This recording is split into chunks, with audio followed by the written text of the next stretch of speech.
ডাক্তারখানা নেই? কর্পূর, এক্ষুনি কর্পূর লাগবে। ওনাকে ধরো, ওনাকে ধরো। বলছি শুনুন না, একটা চেয়ার নিয়ে ওনাকে বসান আর মাথাটা সোজা রাখবেন। আমি দেখছি কাছাকাছি কোথাও কর্পূর পাওয়া যায় কিনা। একটা চেয়ার নিয়ে ওনাকে বসান এক্ষুনি।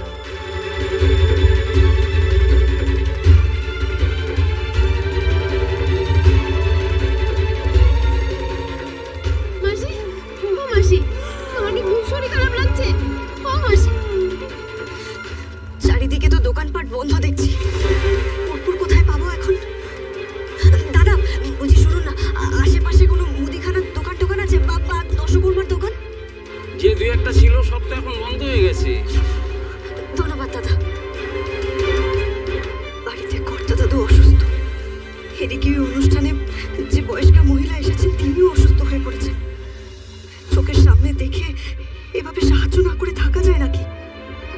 কিন্তু এখন আমি কর্পূর কোথা থেকে পাবো? নানা কথাগুলি হাল ছাড়লে চলবে না।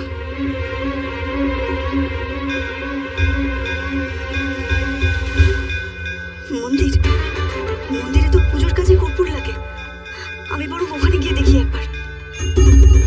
ঠাকুরমশাই, বলছি যে আপনার কাছে বিশুদ্ধ কর্পূর পাওয়া যাবে?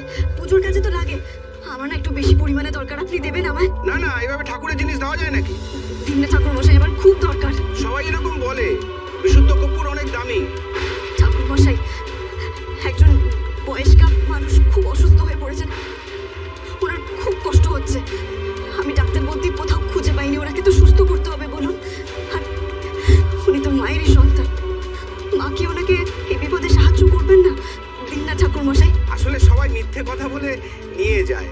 তা তুমি অন্যের উপকারের জন্য নিচ্ছ মা, তোমায় দেবো না? দিদা, এবার আপনার শরীরটা একটু ঠিক লাগছে?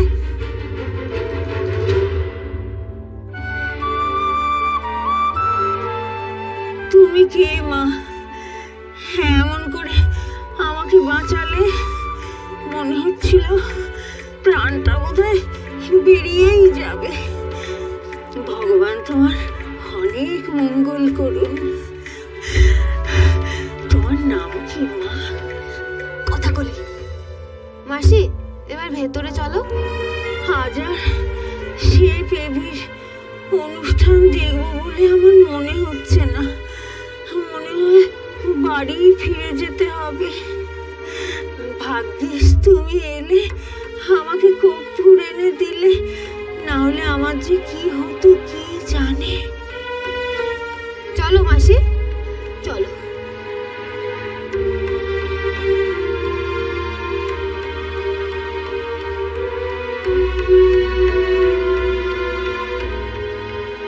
এনাকে তো সুস্থ করা গেল, কিন্তু কর্তা দাদু, ওনাকে কি করে সুস্থ করবো এবার আমি? আজব মশাইকেই বা কি করে বাড়ি ফিরিয়ে নিয়ে যাব?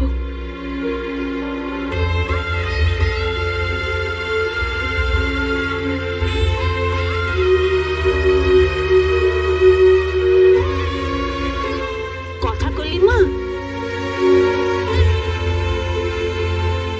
বলছিলাম কি, এটার তো আর আমার প্রয়োজন হবে না। যদি কারো আমার বদলে অন্য যদি কেউ এই অনুষ্ঠানে ঢুকতে পারে, সেও খুব ভালো হবে।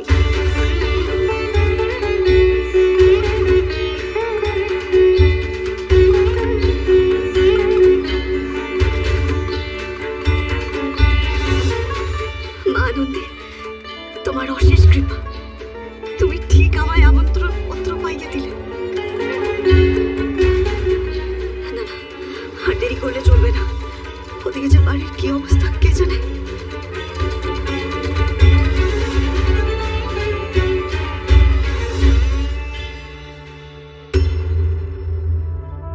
আশ্চর্য তো, মানে আপনাদের ট্রাকে কোনো ট্রাকে জিপিএস লাগানো নেই? কি করেন বলুন তো? এরকম কাজ কেন করেন আপনারা? হ্যাঁ, কি নতুন তথ্য প্রযুক্তি সবকিছু কি খারাপ? কি মনে করেন, কি মনেটা কি করেন? আসলে এগুলো যে খুব কাজে লাগে সেটা বুঝিনি। মানে কোনো একটা দুর্ঘটনা যতক্ষণ না ঘটবে ততক্ষণ আপনারা বুঝতে পারবেন না, বিশ্বাস করবেন না, তাই তো? আরে আজকে জিপিএসটা থাকলে কত সুবিধা হতো বলুন তো? ট্রেস করা যেত ট্রাকটা কোথায় গেছে না গেছে। প্লিজ একটু মাথাটা ভয় পেয়েছে। দেখ আমি কি করবো বলতো? এখন আর কোনো অপশন নেই। ওই রাজু আর শিবু, ওদের দুজনের ফোন ট্রেস করা ছাড়া অন্য কোনো অপশনই নেই। বলেছি আইটি সেলে, দেখি কতক্ষণ কি জানায়।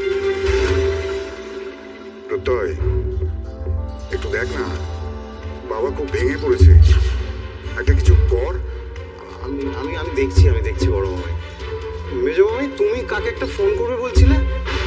ফোন তো করেছিলাম কিন্তু ধরেনি। আর তাছাড়া এত তাড়াতাড়ি না ওই উঁচু মহলে ফোন। আবার কেন থেকে ফোন?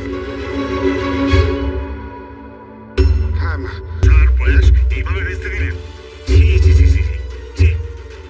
আপনারা তো পারবেন না বলেই দিতে পারতেন।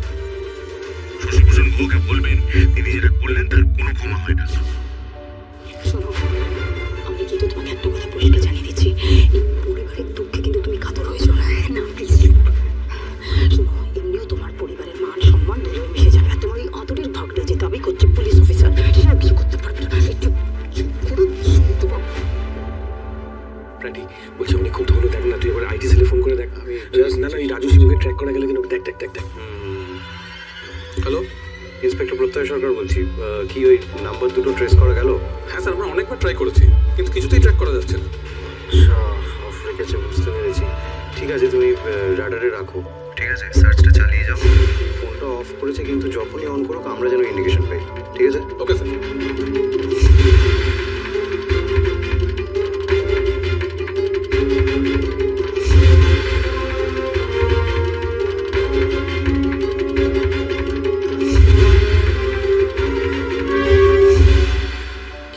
কি হলো, কি বলছে? না, দুজনেই ফোন অফ রেখেছে, কিন্তু ওরা বহরমপুরের দিকে গেছে।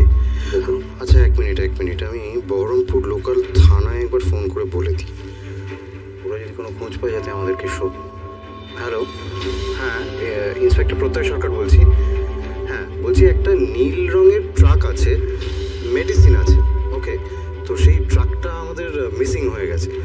ওটা আমাদেরকে যত তাড়াতাড়ি হয় খুঁজে বের করতে হবে। আমি নাম্বার আর বাকি ডিটেলস আপনাকে SMS করে দিচ্ছি এক্ষুনি, একটু দেখুন তো। হ্যাঁ, আর একটা জিনিস, কপি টু সোনাপুর আউটপোস্ট আর মুর্শিদাবাদ পুলিশ স্টেশন। হ্যাঁ স্যার, এই রুটগুলোর ওপর আমরা নজর রাখছি, কোনো কিছু দেখতে পেলেই আপনাকে জানাবো। Right, okay, thank you.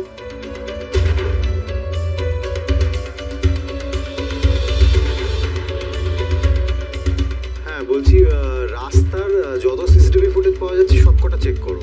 কোথায় কখন ট্রাকটাকে লাস্ট দেখা গেছে আমাকে জানতে হবে। Okay sir.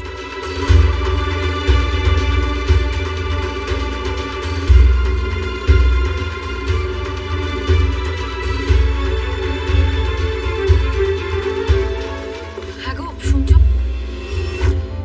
কি অবস্থা গো, কোনো খোঁজ পেলে গো? না, আমি সবাইকেই বলছি যে এখনো কিন্তু কোনো খোঁজ পাওয়া যায়নি, তবে প্রায় চেষ্টা করছে, সব জায়গায় সব রকম ভাবে ফোন করছে, চেষ্টা করছে। আমার কথার উপর যথেষ্ট ভরসা আছে, ঠিক অগ্নিকে ফিরিয়ে আনবে। আসলে বাবা ওদের উপর এতটা ভরসা করেন তো, যত তাড়াতাড়ি। আমার তিনি তোমার কথার উপর এত ভরসা, মানে তোমার মনে হয় কথা ওই স্পেশাল ইন্টারভিউ থেকে অগ্নিকে এই বাড়িতে নিয়ে আসবে, তাও আবার এই পারিবারিক সমস্যাতে? হ্যাঁ, আর অগ্নি আসবে? আমার তো মনে হয় অগ্নি কথাকে দেখে আরো রেগে যাবে। আর আমি অবাক হয়ে যাচ্ছি তোমরা কেউ কথাকে আটকালে না কেন? ছোট মামাই, কথাটা কিন্তু খুব একটা খারাপ নয়। মানে দেখ, আমরা সবাই জানি আজকের দিনটা, এই ইন্টারভিউটা বিগ ব্রোর কাছে কতটা স্পেশাল। না, আমি কথার যাওয়াটাও ভুল বলছি না, কিন্তু বুঝিসই তো আজকের এই ব্যাপারটা থেকে বিগ ব্রোকে নিয়ে আসা সহজ নয়। আর ওই যে কতটা রেগে যাবে সেটাও আমি ঠিক ধারণা করতে পারছি না।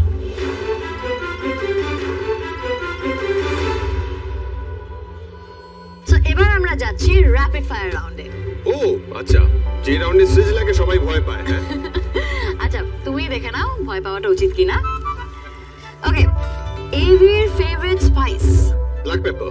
বলবো কিন্তু বেশি দিলেই you have to cry. Nice. Avi বাড়িতে থাকতে বেশি ভালোবাসে না ওয়ার্ক প্লেস? আমার কাজের জায়গায়, মাই মমস ক্যাফে, আমার মায়ের জায়গা,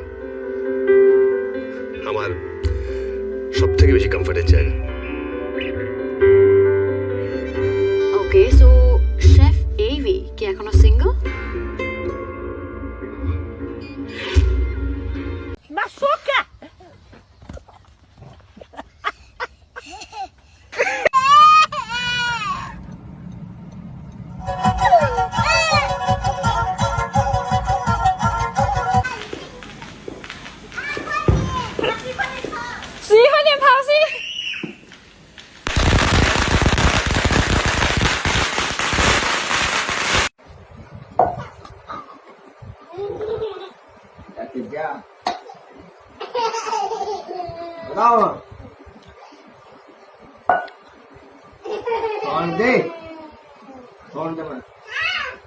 Get off him.